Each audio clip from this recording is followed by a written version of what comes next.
Fenomena keangkeran di Polsek Tangse.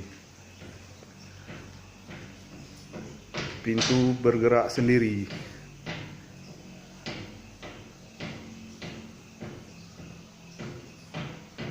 Keseringan terjadi pada jam rawan.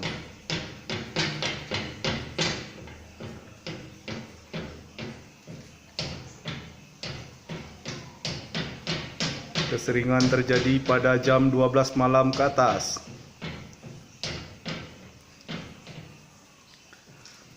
Yang seharusnya